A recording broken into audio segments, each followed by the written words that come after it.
बिस्मिल्लाहिर्रहमानिर्रहीम अस्सलाम वालेकुम। Welcome to Pharma Diaries by Hansla. Direct acting cholinergic agonist हमने डिटेल के साथ पढ़ लिए हैं और फार्मा डायरीज बाय हंसला पे तमाम लेक्चर्स अपलोड कर दिए गए हैं। आप वहां जाके देख सकते हैं, जो कि उम्मीद है कि आप तमाम लोगों के लिए हेल्पफुल साबित होंगे। आज हम एक क्विक रिवीजन करने जा रहे हैं डायरेक्ट एक्टिंग कोलिनर्जिक एगोनिस्ट की।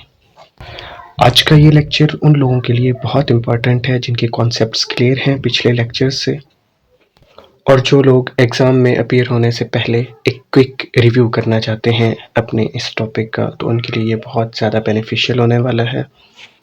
Theoretical exam point of view के साथ साथ ये वाइवा एग्ज़ाम के लिए भी बहुत ज़्यादा इम्पॉर्टेंट है। आपके पास अपने पास भी आप लोग या तो इसकी स्क्रीनशॉट ले लीजिए या अपने पास भी इसी तरह की एक स्कीम बना के, एक टेबल बना के आप ये सारे important direct acting cholinergic agonist लिख लीजिए, जो कि वाइवा में आपकी बहुत ज़्यादा हेल्प कर सकते हैं। तो आइए एक क्विक रिवीजन करते हैं डायरेक्ट एक्टिंग कोलिनर्जिक एगोनिस्ट की।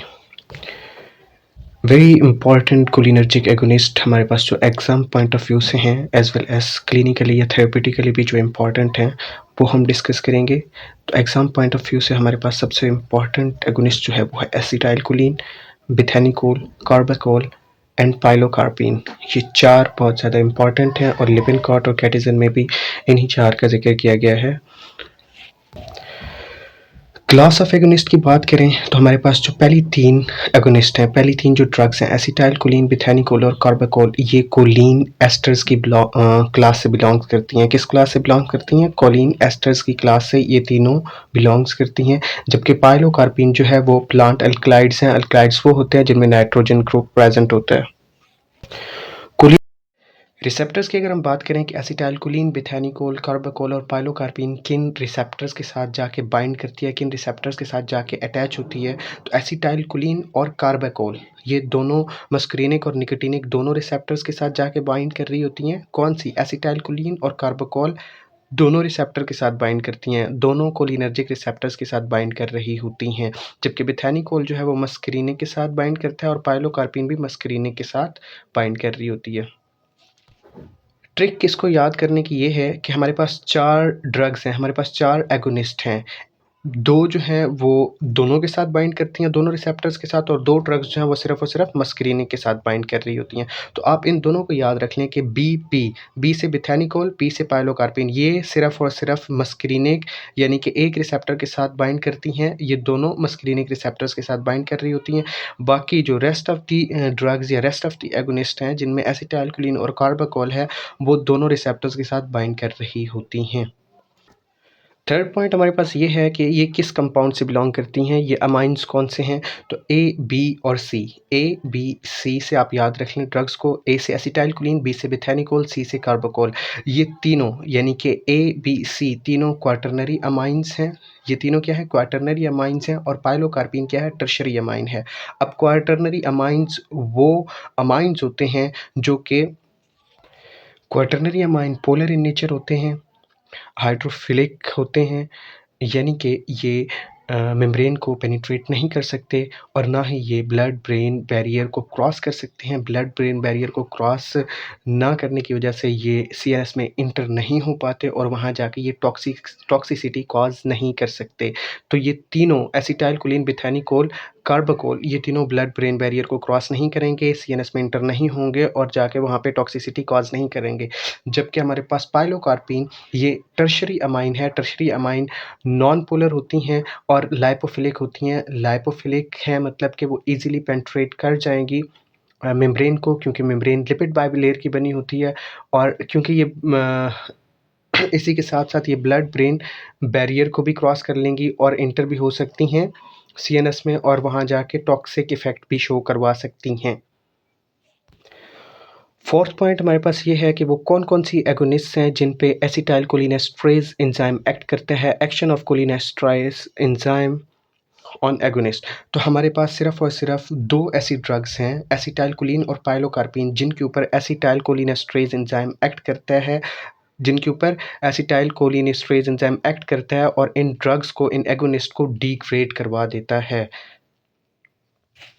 जबकि बेथैनिकोल और कार्बाकोल 2 ऐसी एगोनिस्ट हैं जिनके ऊपर एसिटाइलकोलिनेस्टरेज़ एंजाइम एक्ट नहीं करता, बल्कि इनमें बेथैनिकोल और कार्बाकोल में कार्बामिक एसिड मौजूद होता है। कार्बामिक एसिड जो है वो कोलिनेस्टरेज़ इन्हिबिटर है, जिसकी वजह से एसिटाइलकोलिनेस्टरेज़ इन्हिबिट हो जाता है, ब्लॉक हो जाता है और इनको डिग्रेड नहीं करवा पाता। जबकि इनके पास कुछ और एंजाइम, कुछ और एस्टरेज़ेस बेथैनिकोल और कार्बाकोल के पास मौजूद होते हैं, जो कि इनकी डिग्रेडेशन करवा सकते हैं। अब अगर हम बात करें कि एसिटाइलकोलिनेस्टरेज़ एंजाइम क्या है, एसिटाइलकोलिनेस्टरेज़ एंजाइम साइनेप्टिक क्लेफ्ट में मौजूद होता है। जैसे ही प्री साइनेप्टिक टर्मिनल से एसिटाइलकोलिन रिलीज़ होता है, तो उसके साथ एसिटाइलकोलिनेस्टरेज़ एंजाइम पड़ा होता है। एसिटाइलकोलिनेस्टरेज़ एंजाइम का काम होता है ब्रेक डाउन करना एसिटाइलकोलिन की और उससे रिलेटेड एगोनिस्ट की, और उन एगोनिस्ट की जो कि मिमिक कर रही होती हैं, जो कि एनहांस कर रही होती हैं एसिटाइलकोलिन के फंक्शंस को या उनकी एक्टिविटीज़ को। तो ये एसिटाइलकोलिन को या उन एगोनिस्ट को उनकी ब्रेक डाउन करता है इनटू द रॉ फॉर्म्स, यानी कि एसिटाइलकोलिन की बात करें तो एसिटाइलकोलिनेस्टरेज़ एंजाइम ब्रेक डाउन करेगा उसकी एसिटाइलकोलिन की कोलिन में और एसिटाइल को ए में, यानी कि उसकी डिग्रेडेशन करवाएगा और वो रिसेप्टर के साथ बाइंड नहीं कर पाएगी, या अगर बाइंड करेगी भी तो कम बाइंड कर पाएंगी और इसकी डिग्रेडेशन जल्दी हो जाएगी और ऐसी ड्रग्स की जो हाफ लाइफ होती है या ड्यूरेशन ऑफ एक्शन होता है वो कम होता है। तो हमारे पास ऐसी 2 ड्रग्स हैं जिनके ऊपर एसिटाइलकोलिनेस्टरेज़ एंजाइम एक्ट करता है, वो हैं एसिटाइलकोलिन और पाइलोकार्पिन। ये दोनों ड्रग्स जो हैं वो डिग्रेड हो जाती हैं इसकी वजह से, एसिटाइलकोलिनेस्टरेज़ एंजाइम की वजह से। जबकि बेथैनिकोल और कार्बाकोल इनका फिर हम ये कह सकते हैं कि इनका ड्यूरेशन ऑफ एक्शन लॉन्गर होगा, क्योंकि इसको ये एंजाइम जो है एसिटाइलकोलिनेस्टरेज़ एंजाइम डिग्रेड या हाइड्रोलाइज़ नहीं करवा पाता। क्यों नहीं करवा पाता? क्योंकि कार्बामिक एसिड मौजूद होता है इन दोनों में, एस्टरिफिकेशन ऑफ कार्बामिक एसिड हो रही होती है बेथैनिकोल और कार्बाकोल इन दोनों ड्रग्स में। तो कार्बामिक एसिड एक कोलिनेस्टरेज़ इन्हिबिटर है, जिसकी वजह से वो इस एंजाइम को वहाँ पे सिनैप्टिक क्लेफ्ट में ये मौजूद होता है, तो वहाँ पे जाके इसको इनहिबिट करवा देता है, इसको ब्लॉक करवा देता है, जिसकी वजह से इसकी इन दोनों की डिग्रेडेशन नहीं हो पाती। तो ये एक इम्पॉर्टेंट कंसेप्ट था जिसके ऊपर मैंने टाइम लगाया है ताकि आपको इसकी समझ आ जाए। मज़ीद डिटेल में इसके ऊपर हमने बात की है, इस एंजाइम के ऊपर अपनी प्रीवियस लेक्चर्स में, आप जाके देख सकते हैं। इसके बाद बात करते हैं कि थेरेप्यूटिकली या क्लिनिकली वो कौन सी ऐसी एगोनिस्ट हैं, वो कौन सी ड्रग्स हैं जो कि यूज़फुल हैं बहुत ज़्यादा। तो हमारे पास एसिटाइलकोलिन का यूज़ तो ना होने के बराबर है। एसिटाइलकोलिन को अगर जो एसिटाइलकोलिन नेचुरली हमारे बॉडी के अंदर भी बन रहा होता है और हम इसको एडमिनिस्टर भी करवा सकते हैं, लेकिन दोनों को डिग्रेड कौन कर देता है? ये एंजाइम कर देता है। तो एसिटाइलकोलिन की डिग्रेडेशन का होना भी ज़रूरी है, उसकी बहुत सारी वजूहात भी हैं। तो हम ये कह सकते हैं कि थेरेप्यूटिकली एसिटाइलकोलिन जो है वो इतना यूज़फुल नहीं है, जबकि बहुत सारा यूज़फुल ड्रग्स हमारे पास थेरेप्यूटिकली या क्लिनिकली बहुत ज़्यादा जो यूज़फुल ड्रग है वो हमारे पास बेथैनिकोल है और पाइलोकार्पिन है। ये दोनों ड्रग्स बेथैनिकोल और पाइलोकार्पिन थेरेप्यूटिकली या क्लिनिकली बहुत ज़्यादा यूज़फुल हैं, बहुत ज़्यादा ये इस्तेमाल होती हैं और बहुत इंपॉर्टेंट ड्रग्स हैं। अगर बात करें हम कार्बाकोल की, तो कार्बाकोल लेस यूज़ होता है इसका क्लिनिकल और थेरेप्यूटिकल पॉइंट ऑफ व्यू से इसका इस्तेमाल बहुत ज़्यादा कम है, या आप ये कह लें कि ना होने के बराबर है। हम पेशेंट को ये भी यूज़ नहीं करवा रहे होते, जैसे कि एसिटाइलकोलिन यूज़ नहीं करवाते। क्यों नहीं करवाते? इसके ऊपर, दोनों के ऊपर इनके अलग-अलग पार्ट लेक्चर्स अपलोड किए हुए हैं, उनमें डिटेल के साथ बताया गया है। उसके बाद फार्माकोलॉजिकल एक्शंस की बात करें कि एसिटाइलकोलिन के हमारी बॉडी के ऊपर क्या फार्माकोलॉजिकल इफ़ेक्ट्स हो सकते हैं, क्या फार्माकोलॉजिकल एक्शंस हो सकते हैं। इसी तरह बेथैनिकोल के क्या फार्माकोलॉजिकल इफ़ेक्ट हो सकते हैं, इसी तरह कार्बाकोल के क्या फार्माकोलॉजिकल एक्शंस हो सकते हैं और पाइलोकार्पिन के क्या फार्माकोलॉजिकल इफ़ेक्ट हो सकते हैं। तो आइए वन बाय वन इनको देखते हैं। सबसे पहले देखते हैं कि क्या इफ़ेक्ट है एसिटाइलकोलिन का हार्ट के ऊपर। एसिटाइलकोलिन का हार्ट के ऊपर एक नेगेटिव इफ़ेक्ट है। नेगेटिव इफ़ेक्ट होने की वजह से हार्ट रेट, एसिटाइलकोलिन क्या करता है? हार्ट रेट को कम कर देता है, यानी कि ब्रैडिकार्डिया करवा देता है कार्डिक आउटपुट को कम कर देता है, कॉन्ट्रैक्टिलिटी ऑफ हार्ट को कम कर देता है, हार्ट की जो एबिलिटी है कॉन्ट्रैक्ट करने की हार्ट मसल्स की वो कम हो जाती है। उसके बाद ब्लड वेसल्स के ऊपर इसका ये इफेक्ट है कि ये वैसो डायलेशन करवा देता है, वैसो डायलेशन होने की वजह से ब्लड प्रेशर फॉल करने लग जाता है, तो बीपी को भी ये कम कर देती है। ये ड्रग एसिटाइलकोलिन ब्लड प्रेशर को भी कम कर देती है। जीआईटी के ऊपर इसका ये इफेक्ट है कि ये इन्हेंस कर देती है जीआईटी की एक्टिविटी को। जीआईटी की एक्टिविटी को इन्हेंस करने का मतलब ये है कि जीआईटी में जो गैस्ट्रिक एसिड्स हैं उनकी सिक्रीशन को बढ़ा देगी, जीआईटी की मोटिलिटी को बढ़ा देगी। तो ये सारी चीज़ें इसकी जीआईटी के ऊपर होती हैं। उसके बाद लंग्स की बात करें तो लंग्स में ये ब्रोंकाइलर सिक्रीशन करवाती है, जिसकी वजह से ब्रोंको कंस्ट्रिक्शन होने लग जाती है, तो लंग्स के ऊपर भी इसका एक पॉजिटिव इफेक्ट है। उसके बाद जेनिटो यूरिनरी ट्रैक्ट की बात करें तो इसके ऊपर इसका इफेक्ट ये है कि ये डिट्रूसर मसल्स की डिट्रूसर मसल्स की टोन को इंक्रीज़ कर देती है, जिसकी वजह से यूरिनेशन होने लग जाती है। तो एट द एंड इसका जो आई के ऊपर इफ़ेक्ट है वो ये है कि सिलरी मसल्स को कॉन्ट्रैक्ट करवाती है, जिसकी वजह से अकोमोडेशन ऑफ स्पाज़्म होने लगता है, और प्यूपिल को भी कॉन्स्ट्रिक्ट करवाती है। प्यूपिल की कंस्ट्रक्शन की वजह से रैपिडली मायोसिस होने लगता है। तो एसिटाइलकोलिन के हार्ट के ऊपर भी इफ़ेक्ट्स हैं, ब्लड वेसल्स के ऊपर इफ़ेक्ट हैं, जीआईटी के ऊपर इफ़ेक्ट हैं, लंग्स के ऊपर इफ़ेक्ट हैं, जेनिटो यूरिनरी ट्रैक्ट या ब्लैडर के ऊपर इसका इफ़ेक्ट है, और आई के ऊपर भी इसका फार्माकोलॉजिकल इफ़ेक्ट है।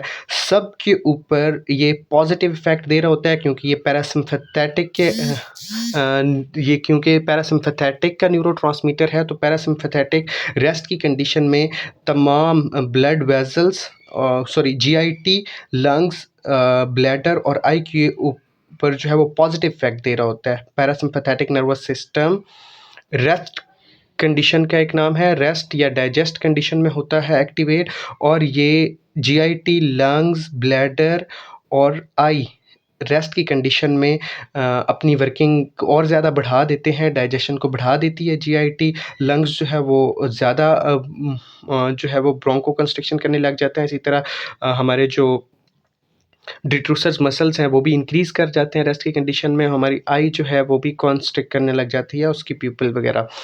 लेकिन सिर्फ़ और सिर्फ नेगेटिव इफेक्ट रेस्ट की कंडीशन में हार्ट के ऊपर होता है कि हार्ट में रेस्ट के टाइम जो है वो हार्ट रेट कम हो रहा होता है, कार्डियक आउटपुट कम हो रही होती है, और हार्ट के मसल जो है वो कम कॉन्ट्रैक्ट कर रहे होते हैं। सेकंड जो हमारे पास ड्रग या एगोनिस्ट है उसका नाम है बेथैनिकोल। ये एक डायरेक्ट एक्टिंग कोलिनर्जिक एगोनिस्ट है। इसके फार्माकोलॉजिकल एक्शंस की बात करें तो दो जगह पे ये दो सिस्टम में ये जाके एक्शंस अपने परफॉर्म कर रही होती है। एक तो जीआईटी के ऊपर, एक कहाँ पे, जीआईटी के ऊपर। जीआईटी में जाके ये क्या करती है, इंटेस्टाइनल मोटिलिटी को बढ़ा रही होती है, गैस्ट्रिक एसिड की सिक्रीशन को बढ़ा रही होती है, स्मूथ मसल जो कि प्रेजेंट होते हैं जीआईटी में उनकी टोन को बढ़ा रही होती है। ये तो इसका काम हो गया जीआईटी के ऊपर। उसके बाद जो सेकंड फार्माकोलॉजिकल इफेक्ट ये दे रही होती है, ये ब्लैडर के ऊपर दे रही होती है। तो वो रिसेप्टर्स, वो मस्करीनिक रिसेप्टर्स जो कि ब्लैडर के ऊपर प्रेजेंट होते हैं, उन पे जाके ये अपना इफ़ेक्ट देती है, और क्या करती है, डिट्रूसर मसल्स को कॉन्ट्रैक्ट करवाती है, और ट्राइगोन और स्फिंक्टर मसल्स को ये रिलैक्स करवाती है, जिसकी वजह से यूरिनेशन स्टिमुलेट होती है। तो बेथैनिकोल जो कि मस्करीनिक रिसेप्टर के साथ बाइंड करती है, किसके साथ बाइंड करती है, मस्करीनिक रिसेप्टर के साथ, और वो मस्करीनिक रिसेप्टर के साथ वो मस्करीनिक रिसेप्टर होते हैं जो कि जीआईटी में मौजूद होते हैं या ब्लैडर में। इन दो जगह पे जो मस्करीनिक रिसेप्टर मौजूद हैं उनके साथ ये जाके बाइंड होती है और अपना फार्माकोलॉजिकल इफ़ेक्ट दे रही होती है। और हम ये कह सकते हैं कि जीआईटी के ऊपर भी बेथैनिकोल का पॉजिटिव इफेक्ट होता है, और ब्लैडर के ऊपर भी बेथैनिकोल का पॉजिटिव इफेक्ट होता है। उसके बाद हमारे पास जो थर्ड एगोनिस्ट है उसका नाम है कार्बाकोल। कार्बाकोल क्या काम करती है, कार्बाकोल का जो फार्माकोलॉजिकल इफेक्ट है वो सीवीएस के ऊपर है और जीआईटी के ऊपर है। इसी के साथ साथ जो मेजर फार्माकोलॉजिकल एक्शन है वो है इसका आई के ऊपर। कार्बाकोल का जो मेजर फार्माकोलॉजिकल इफेक्ट है वो आई के ऊपर है, लेकिन क्योंकि कार्बाकोल ऐसी ड्रग है, ऐसा एगोनिस्ट है जो कि एसिटाइलकोलिन की एक्टिविटी को इन्हेंस करता है, और एसिटाइलकोलिन की तरह उन्हीं रिसेप्टर्स पे बाइंड करता है, यानी कि दोनों मस्करीनिक और निकोटीनिक दोनों रिसेप्टर्स के साथ बाइंड कर रहा होता है। तो इसकी वजह से हम इसको बहुत कम यूज़ करते हैं क्योंकि ये एक डिफ्यूज़ इफ़ेक्ट दे रहा होता है बॉडी के ऊपर। तो इसकी वजह से कार्बाकोल को हम बहुत ज़्यादा कम यूज़ करते हैं। लेकिन अगर हम इसको यूज़ करें तो इसका फार्माकोलॉजिकल इफ़ेक्ट सीवीएस और जीआईटी पे हो सकता है। किसकी वजह से हो सकता है? गैंग्लियन स्टिमुलेटिंग एक्टिविटी की वजह से हो सकता है। लेकिन इसका इफ़ेक्ट क्या होगा कि पहले तो ये स्टिमुलेट करेगा, उसके बाद ये इनहिबिट या डिप्रेस हो जाएगा। आई के ऊपर ये हमने पॉइंट याद रखना है क्योंकि सीवीएस के ऊपर इसका इफ़ेक्ट इतना ख़ास नहीं है क्योंकि पहले ये स्टिमुलेट करता है, उसके बाद इनहिबिट हो जाता है। आई के ऊपर इसका मेजर इफ़ेक्ट है कि ये कॉन्ट्रैक्ट करवाता है सिलियरी मसल्स को और कॉन्ट्रैक्ट करवाता है प्यूपिल को, जैसा कि एसिटाइलकोलिन करवा रही थी। एग्जाम पॉइंट ऑफ व्यू से हमारे पास जो लास्ट एगोनिस्ट है pilocarpine direct acting cholinergic agonist है। इसकी अगर हम फार्माकोलॉजिकल एक्शंस की बात करें तो इसका भी फार्माकोलॉजिकल एक्शन आई के ऊपर होता है। ये भी कॉन्ट्रैक्शन करवाता है प्यूपिल की, जिसकी वजह से मायोसिस प्रोड्यूस होता है, और सिलियरी मसल्स की कॉन्ट्रैक्शन करवाता है, जिसकी वजह से स्पाज्म ऑफ एकोमोडेशन हो रही होती है। स्पाज्म ऑफ अकोमोडेशन वो कंडीशन है जिसमें सिलियरी मसल्स की कॉन्ट्रैक्शन एक्सेसिवली होने लग जाती है। इसको हम स्पाज्म ऑफ अकोमोडेशन बोलते हैं। तो कार्बाकोल और पाइलोकार्पिन दोनों का जो फार्माकोलॉजिकल इफ़ेक्ट है वो ज़्यादा आई के ऊपर है। लेकिन कार्बाकोल का नॉन सिलेक्टिव ड्रग होने की वजह से, नॉन सिलेक्टिव एगोनिस्ट होने की वजह से इसका इफ़ेक्ट बाकी सिस्टम पे भी जा रहा होता है। इस वजह से इसको हम एक यूज़ नहीं करवाते। और पाइलोकार्पिन क्योंकि मस्करीनिक रिसेप्टर के साथ बाइंड होती है और ये बहुत यूज़फुल ड्रग है और इसका फार्माकोलॉजिकल इफ़ेक्ट आई के ऊपर है, तो हम आई की ट्रीटमेंट में इसको यूज़ कर सकते हैं। आइए अब हम इसके थेराप्यूटिक यूज़ देख लेते हैं। अब हम बात करें थेराप्यूटिक यूजेस की। मैं बार-बार बात कर चुका हूँ कि एसिटाइलकोलिन थेराप्यूटिकली या क्लिनिकली हम यूज़ नहीं करते। यहाँ पे इसको बार-बार इसलिए डिस्कस किया जा रहा है क्योंकि ये एग्ज़ाम्स पॉइंट ऑफ व्यू से बहुत ज़्यादा इम्पॉर्टेंट है। लेकिन अगर क्लिनिकली बात करें या थेराप्यूटिकली बात करें तो इसका यूज़ बहुत ज़्यादा कम है, या आप ये कह सकते हैं कि ना होने के बराबर है। हम इसको यूज़ नहीं कर सकते। क्यों नहीं कर सकते? उसकी रीज़न ये है कि ये एक तो डिफ्यूज़ इफ़ेक्ट दे रही होती है क्योंकि ये इसके रिसेप्टर्स, ये दोनों रिसेप्टर मस्करीनिक और निकोटिनिक दोनों के साथ बाइंड करती है, और ये दोनों रिसेप्टर्स हमारी पूरी बॉडी के सिस्टम में हर जगह पे मौजूद होते हैं, जिसकी वजह से ये डिफ्यूज़ इफ़ेक्ट शो कर रहा होता है। उसके बाद दूसरी जो बात है वो ये है, दूसरी जो रीज़न है इसको ना यूज़ करवाने की, कि ये इसकी वेरी शॉर्ट हाफ़ लाइफ़ है। हाफ़ लाइफ़ इसकी बहुत ज़्यादा कम है।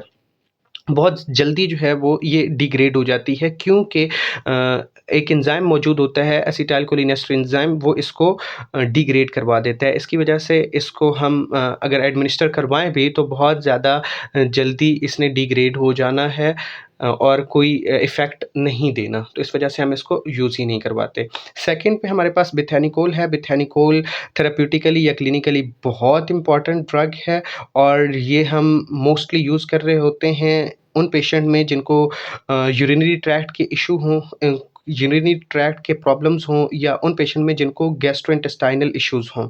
तो उन पेशेंट में जिनको यूरिनरी ट्रैक्ट के इश्यू हैं, यानी कि यूरिनरी रिटेंशन हो गई है किसी भी सर्जरी की वजह से या चाइल्ड बर्थ के बाद यूरिनरी रिटेंशन हो जाती है, तो उसको ट्रीट करने के लिए हम बेथैनिकोल का यूज़ करते हैं। या न्यूरोजेनिक एटोनी हो गई है एक वो कंडीशन जिसमें आपके यूरिन जो आपका यूरिनरी ब्लैडर है उसके मसल्स इस काबिल नहीं रहे कि आपके यूरिन को स्टोर करवा सकें या उसको प्रॉपर्ली रिलीज़ करवा सकें। इसको न्यूरोजेनिक ये न्यूरोलॉजिकल डिसऑर्डर भी हो सकता है, मल्टीपल स्क्लेरोसिस या पार्किंसन डिज़ीज़ की वजह से हो सकती है। तो न्यूरोजेनिक एटोनी और यूरिनरी रिटेंशन में हम बेथैनिकोल को यूज़ करवाते हैं, उसकी ट्रीटमेंट के लिए हम यूज़ कर रहे होते हैं। अगर जीआईटी की बात करें तो गैस्ट्रोइंटेस्टाइनल इश्यूज़ में हम बेथैनिकोल का यूज़ इसलिए करवा रहे होते हैं। किन किन गैस्ट्रोइंटेस्टाइनल इश्यूज़ कौन-कौन से हो सकते हैं, जिसमें गैस्ट्रोइंटेस्टाइनल एटोनी हो जाए या पोस्ट ऑपरेटिव इलियस हो जाए, उसमें हम इसको यूज़ करवाते हैं, या मेगाकोलोन हो जाए, उसमें हम इस ड्रग को बेथैनिकोल को यूज़ करवाते हैं।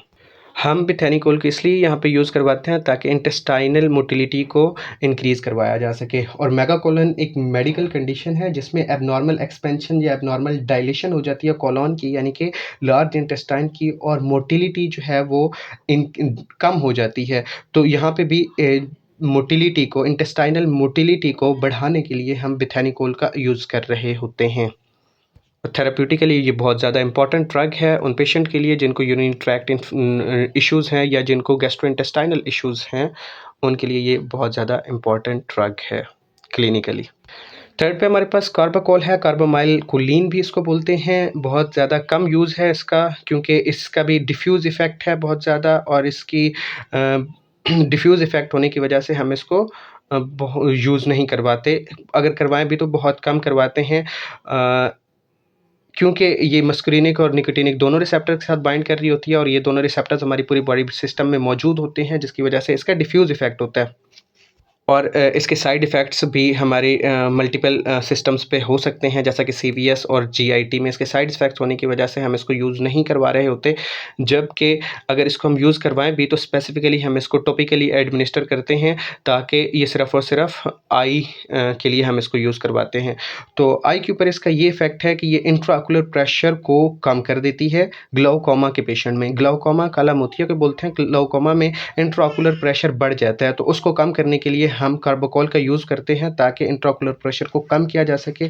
कार्बाकोल जो है वो मायोसिस प्रोवाइड करता है उन फॉर आई सर्जरी में, क्योंकि हमें मायोसिस की ज़रूरत होती है, तो कार्बाकोल उनके सर्जरी के केस में भी कार्बाकोल हम देते हैं, ताकि मायोसिस प्रोड्यूस करवाया जा सके। बहुत रेयरली यूज़्ड होता है, मैंने आपको पहले भी बताया है। क्यों? क्योंकि इसकी एक तो पोटेंसी हाई है, और दूसरा ये नॉन सिलेक्टिव एगोनिस्ट है। नॉन सिलेक्टिव इसलिए है कि ये मस्करीनिक रिसेप्टर्स के साथ भी बाइंड करती है और निकोटिनिक रिसेप्टर्स के साथ बाइंड करती है, यानी कि ये टॉक्सिक इफेक्ट ज़्यादा दे सकती है, हमें एडवर्स इफेक्ट ज़्यादा दे सकती है रेदर देन आई के ऊपर, क्योंकि इसका एक अच्छा इफ़ेक्ट है। लेकिन सीवीएस, जीआईटी और बाकी जहाँ पे मस्करीनिक और निकोटिनिक रिसेप्टर्स प्रेजेंट होते हैं, वहाँ पे इसका एडवर्स इफ़ेक्ट ज़्यादा हो सकते हैं। इसकी वजह से हम कार्बाकोल को बहुत ज़्यादा यूज़ नहीं करवाते, और अगर करवाएँ भी तो सिर्फ़ और सिर्फ आई की कंडीशन में यूज़ करवाते हैं, और टॉपिकल और इंट्राऑक्यूलर डोज़ देते हैं हम।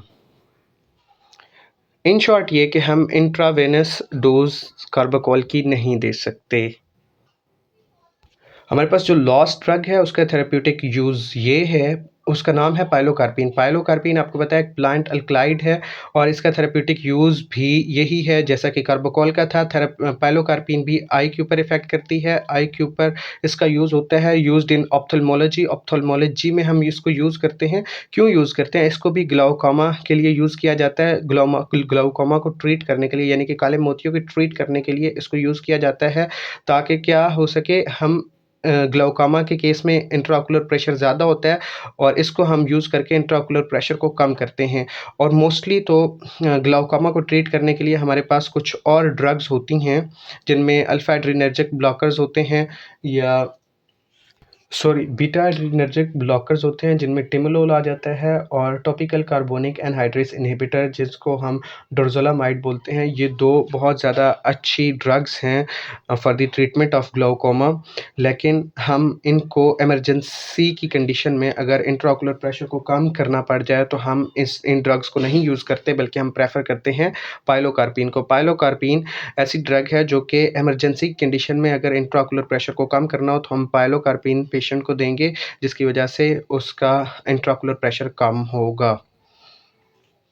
या हम उन पेशेंट में यूज़ करते हैं जिन पेशेंट को ज़ीरोस्टोमिया है, यानी कि उनका माउथ ड्राई होता है, या उनको जॉन्डिस सिंड्रोम है, यानी कि उनके स्किन और उनका आई का कलर जो है वो येलो होने लग गया है, या कोई उनकी किसी भी डिज़ीज़ की वजह से उनकी रेडिएशन ट्रीटमेंट चल रही है, उनको रेडिएशंस लग रही हैं, तो उस की ट्रीटमेंट के लिए हम इसका यूज़ करते हैं, ताकि स्वेटिंग को बढ़ाया जा सके, ताकि सलाइवेशन को बढ़ाया जा सके, ताकि टीयर्स को बढ़ाया जा सके। तो तब स्वेटिंग, सलाइवेशन और टीयर्स को बढ़ाने के लिए भी हम पाइलोकार्पिन का यूज़ करते हैं, ताकि ड्राइनेस को ख़त्म किया जा सके।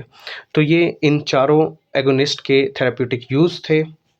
एसिटाइलकोलिन का डिफ्यूज़ इफ़ेक्ट होने की वजह से, हाफ लाइफ कम होने की वजह से, रैपिड डिग्रेडेशन होने की वजह से कोई थेरेप्यूटिक यूज़ नहीं होता। बेथैनिकोल यूज़ होती है यूरिनरी ट्रैक्ट के इश्यूज़ में और गैस्ट्रोइंटेस्टाइनल इश्यूज़ में।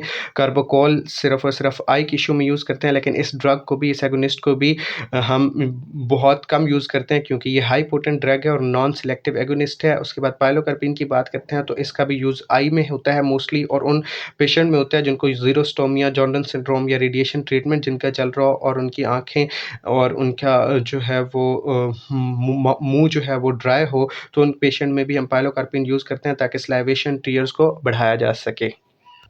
एडवर्स इफ़ेक्ट या साइड इफ़ेक्ट्स की बात करें तो एसिटाइलकोलिन के साइड इफ़ेक्ट्स ये हैं कि ये स्वेटिंग बहुत ज़्यादा बढ़ जाती है, इंक्रीज़ करता है, सलाइवेशन को भी बढ़ा देती है, लैक्रिमेशन यानी कि आंसू का आना वो भी बढ़ जाता है अगर एसिटाइलकोलिन का यूज़ किया जाए बहुत ज़्यादा।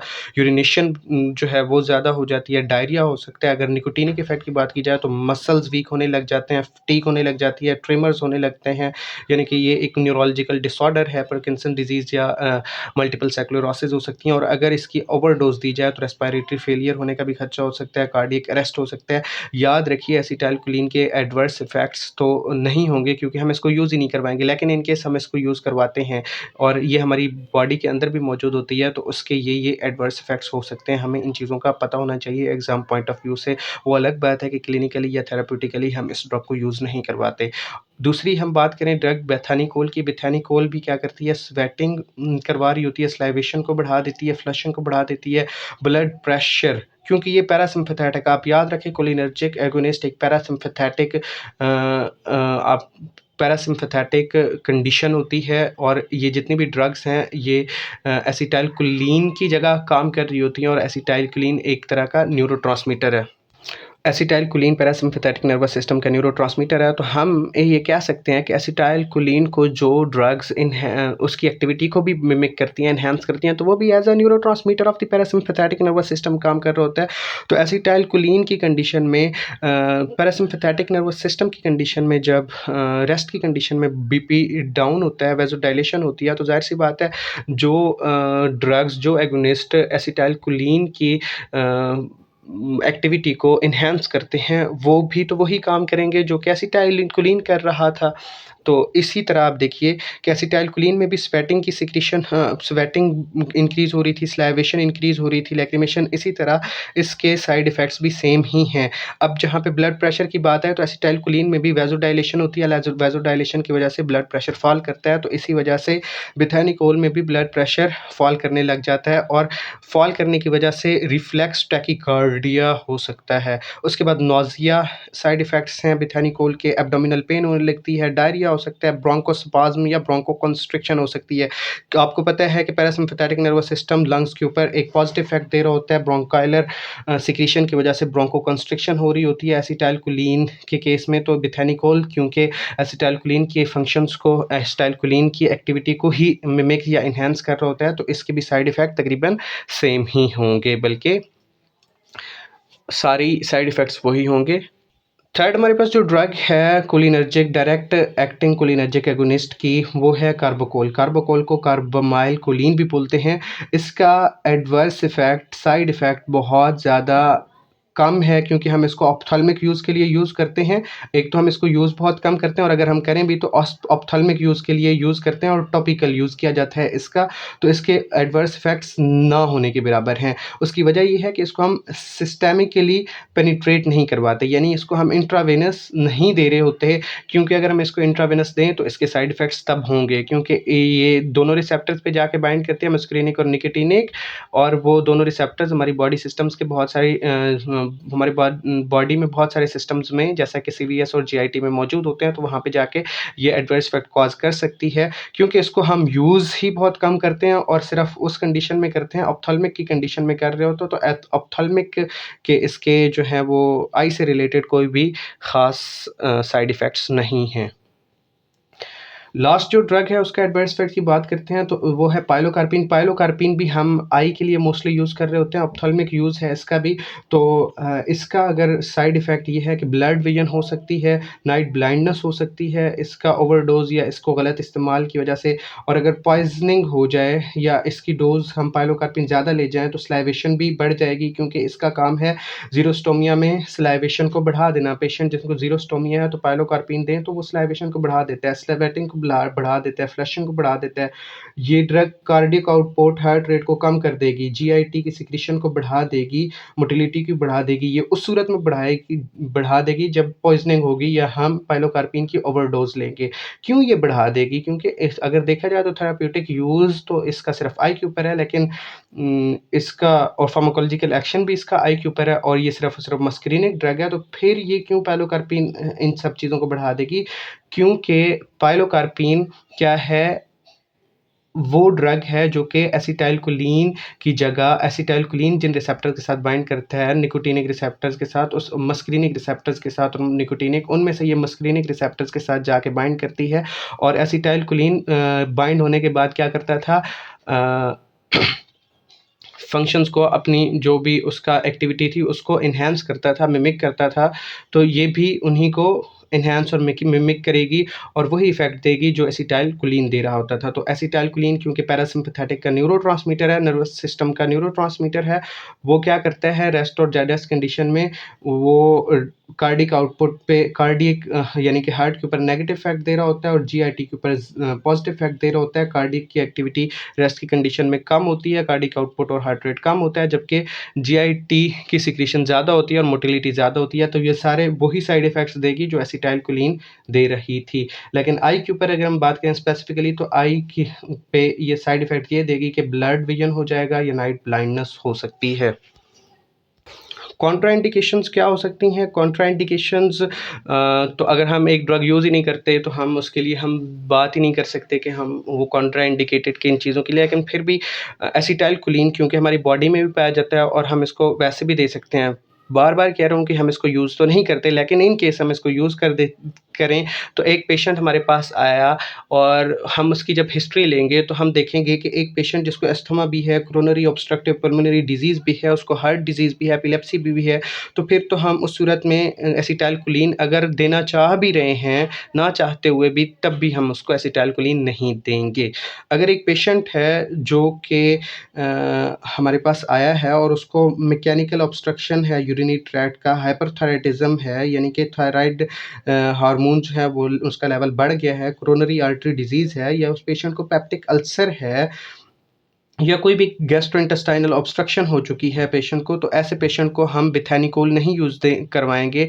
उसको हम बेथैनिकोल नहीं प्रिस्क्राइब करेंगे क्योंकि वो ये ड्रग जो है वो कॉन्ट्राइंडिकेटेड है इन पेशेंट के लिए। कार्बोकॉल की बात करें तो कार्बोकॉल एस्थमिक पेशेंट या वो पेशेंट जिनको एयरवेज डिजीज़ है, या कोई पेप्टिक अल्सर है, या ब्रेडिकार्डिया है, हार्ट से रिलेटेड डिजीज़ है, या हाइपरटेंशन है, तो उन पेशेंट में भी हम कार्बोकॉल यूज़ नहीं करवाएंगे। इसी तरह पायलोकार्पिन के भी वही सारे कॉन्ट्रा इंडिकेशंस हैं जो कि कार्बोकॉल की हैं। अगर हम देखा जाए तो ऑलमोस्ट जितनी भी डिजीज़ हैं डायरेक्ट एक्टिंग कोलिनर्जिक एगोनिस्ट की, उन तमाम की कॉन्ट्रा इंडिकेशंस तकरीबन सेम हैं, क्योंकि उन तमाम के फंक्शंस, उन तमाम के फार्माकोलॉजिकल एक्शंस सेम हैं। ये था हमारा आज का लेक्चर। ये क्विक रिवीजन थी तमाम important direct acting cholinergic agonist की जिसमें हमने एसिटाइलकोलिन, बेथैनिकोल, कार्बाकोल और पायलोकार्पिन को हमने डिस्कस किया है। उम्मीद है आप लोगों को समझ आई होगी। हमारा कोलिनर्जिक सिस्टम में कोलिनर्जिक एगोनिस्ट का direct acting cholinergic agonist complete हो गया। अब जो है वो इनडायरेक्ट एक्टिंग कोलिनर्जिक एगोनिस्ट रह गया है, वो हम अपने नेक्स्ट वीडियोस में अपलोड करेंगे इंशाल्लाह। फार्मर डायरीज़ बाय हंसला से मोहम्मद हंसला को इजाज़त दीजिए। अस्सलाम वालेकुम रहमतुल्लाह।